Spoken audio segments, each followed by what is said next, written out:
Tabea su pada rame. Salam damai dalam kasih Tuhan Yesus Kristus. Bapak Ibu, saudara-saudaraku, suatu sukacita kita kembali lagi berjumpa dalam renungan harian keluarga Tantiro Germita dan bersama saya Pendeta Anton Sulung. Sebelum kita membaca dan mendengarkan bagian firman Tuhan saat ini, mari kita mohon pertolongan Tuhan, kita berdoa. Ya Tuhan, ya Allah kami, Allah pengasih penyayang, Tuhan yang selalu memelihara hidup kami sampai saat ini. Kami bersyukur ya Tuhan karena kami bisa berjumpa lagi dalam renungan harian keluarga Tantiro Germita. Dan sebelum kami membaca dan merenungkan sebagian dari isi firman-Mu saat ini, bimbinglah kami sekalian agar kami dimampukan membaca, mendengar, memahami, terlebih mempraktikkan firman-Mu dalam hidup ini. Hamba-Mu ya Tuhan yang akan menyampaikan firman-Mu saat ini manusia biasa yang penuh kelemahan keterbatasan. Biarlah Roh Kudus-Mu mengurapi hati pikiran bibir hamba-Mu agar bisa menyampaikan firman-Mu yang penuh kuasa dengan benar sesuai dengan kehendak-Mu. Bersabdalah ya Tuhan, karena kami umat-umat-Mu siap sedia mendengarkan firman-Mu. Dalam nama Tuhan Yesus Kristus, firman yang telah menjadi manusia, yang berkuasa dulu, kini, sepanjang segala masa. Amin. Bapak Ibu saudara-saudaraku sekalian, umat Tuhan, baiklah kita akan membaca bagian firman Tuhan yang terdapat masih dalam kitab kudus perjanjian baru, yaitu dalam Injil Lukas pasal yang ketiga ayatnya yang ke-16b. Sekali lagi, dalam Injil Lukas 3 ayatnya yang ke-16b berkata demikian. Ia akan membaptis kamu dengan Roh Kudus dan dengan api. Sekali lagi, Ia Mesias akan membaptis kamu dengan Roh Kudus dan dengan api. Dari bagian firman Tuhan diberi judul baptisan dengan roh dan api. Sekali lagi, baptisan dengan roh dan api, atau baptisan roh dan api. Dan Bapak Ibu sekalian, Yohanes Pembaptis menjelaskan bahwa tugasnya yang merintis jalan kedatangan Sang Mesias hanya dapat membaptis dengan air sebagai tanda pertobatan yang menyucikan secara lahiriah. Tetapi Mesias yang akan datang akan membaptis dengan roh dan api. Roh Kudus membuktikan bahwa penyucian, pembaptisan, penenggelaman atau memandikan bukan hanya dengan air, tetapi juga di dalam roh. Artinya penyucian batin, penyucian jiwa. Bapak sekalian, itu tidak bisa dilakukan oleh Yohanes Pembaptis. Dia hanya mampu membaptis sebagai tanda pertobatan secara lahiriah, membaptis dengan air. Tugas Mesias yang luar biasa yang tidak bisa dilakukan oleh Sang Perintis jalan untuk Sang Juru Selamat, Sang Mesias, itu dilakukan hanya sekedar atau sebatas membuka jalan pertobatan, mempersiapkan hati, mempersiapkan orang-orang untuk menerima kedatangan Sang Juru Selamat atau Sang Mesias. Baptisan roh dan api ini juga kadang-kala menjadi perdebatan di berbagai gereja saat ini. Nah, sekalian, kalau kita melihat bahwa baptisan roh atau penyucian roh dan batin itu berarti manusia akan dipulihkan dari dalam. Kalau Yohanes hanya memulihkan secara lahiriah, menyucikan secara lahiriah sebagai tanda, namun Kristus Sang Mesias mengubah manusia dari dalam, dari batinnya, dari rohnya yang dulu tercemar karena dosa, yang dulu terpisah karena dosa, sehingga putus hubungan dengan Sang Khalik atau dengan Allah. dipulihkan, disucikan, menjadi satu dengan Allah lewat baptisan Roh Kudus, sehingga Roh Allah tinggal dalam setiap orang percaya, dan setiap orang percaya menjadi rumah Roh Kudus, bait Allah yang hidup. Itu baptisan Roh, bahwa Roh Kudus akan memenuhi, akan menyucikan, memandikan, menenggelamkan tubuh jiwa setiap orang, roh setiap orang percaya, sehingga menjadi satu dengan Roh Allah, sehingga hidupnya, jiwanya, pikirannya akan disucikan, akan menjadi orang yang melakukan kehendak Allah dalam hidupnya. Tetapi tidak cukup di situ saja. Tidak cukup orang menjadi taat dan percaya, disucikan oleh Roh Kudus dan hidup sesuai dengan Roh Kudus, namun ada baptisan api. Banyak tafsiran tentang baptisan api. Ada yang mengatakan bahwa itu suatu tafsirannya keliru, bahwa itu adalah orang akan ditenggelamkan dalam api, dimandikan dalam api, yaitu api neraka. Maaf. Api penyucian di sini bukan berarti nanti orang somati di seberang sana baru disucikan.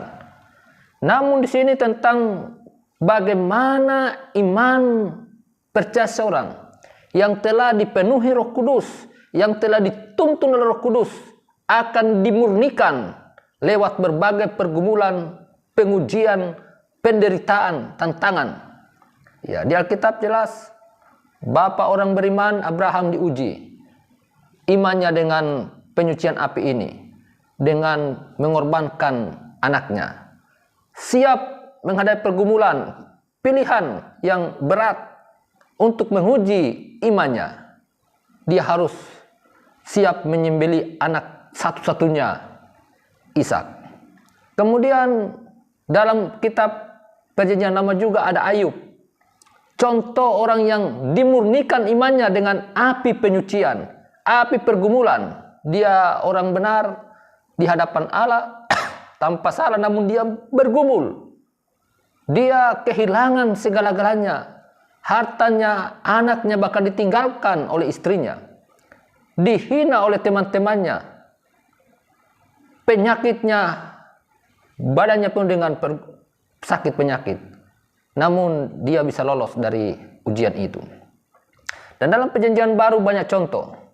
Bahkan contoh yang paling utama kita lihat adalah Kristus.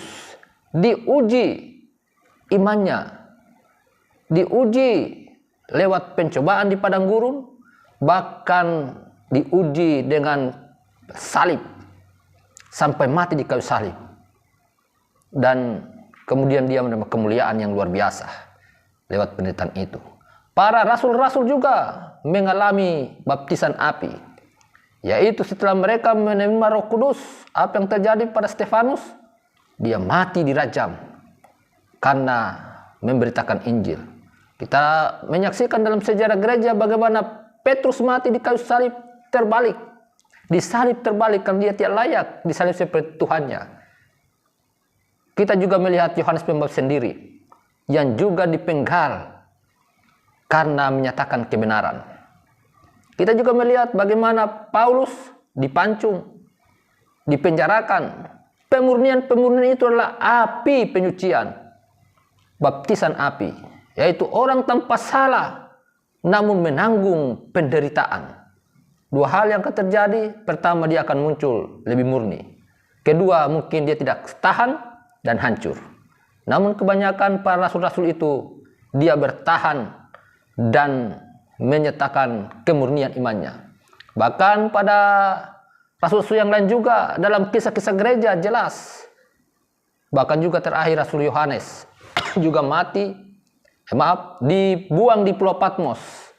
Dia mengalami pengujian dan dia menyaksikan bagaimana gereja menang.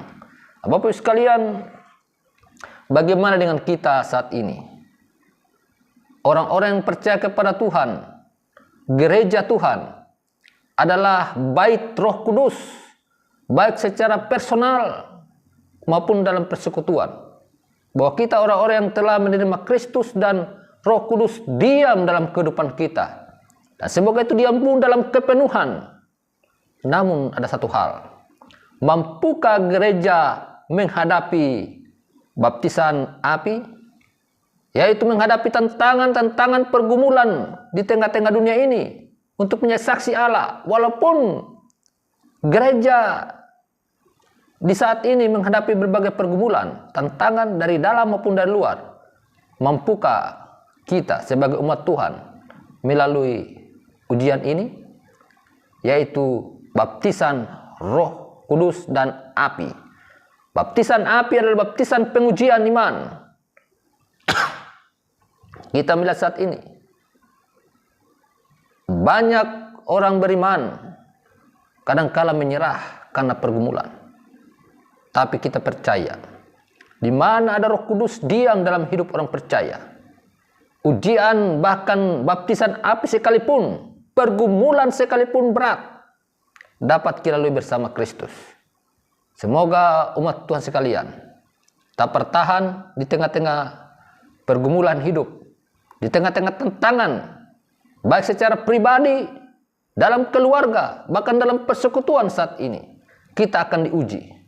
Siapa yang bertahan sampai pada akhirnya, dia akan menerima mahkota kemenangan. Semoga Tuhan menolong sekalian, umat Tuhan, agar melewati ujian api sekalipun, baptisan api sekalipun, kita akan muncul sebagai emas yang murni, sebagai umat Kristen yang lebih luar biasa, untuk memberitakan kabar damai sejahtera, untuk memberitakan Injil, menjadi saksi Kristus yang hidup di tengah-tengah dunia ini. Mawu mengaramatta, tabea supada rame pariama. Mari kita berdoa. Ya Tuhan, ya Allah kami bersyukur kepadamu, karena pada saat ini kami bisa lagi bersama-sama dalam renungan harian Tantiro Germita, dan kami telah mendengar firman-Mu bahwa setiap orang percaya yang telah dibaptis, baik dengan air, bahkan dengan Roh Kudus, terlebih dengan api, kami tetap bertahan sampai pada kesudahannya. Karena itu Tuhan, kuatkan umat-umat-Mu di tengah dunia yang penuh dengan tantangan dan pergumulan ini, agar tetap kuat kokoh dalam keyakinan, bahkan tetap setia sampai akhir dalam keyakinan. Dan itu ya Bapa, hamba mohon, lindungilah umat-Mu sekalian dengan kuasa-Mu, agar mereka tetap dalam lindungan kekuatan Allah. Berkati setiap usaha mereka, berkati setiap pelayanan. Biarlah semua umat-Mu tetap jadi saksi-Mu di tengah-tengah dunia ini. Ini pinta doa kami Bapa. Dalam nama Tuhan Yesus Kristus kami berdoa. Amin. Bapak Ibu Saudara sekalian, sampai di sini perjumpaan kita dalam renungan harian keluarga Tantiro Germita. Kita akan berjumpa lagi dalam waktu dan kesempatan yang akan datang. Mawu mengaramatta, tabea supada rame pariama.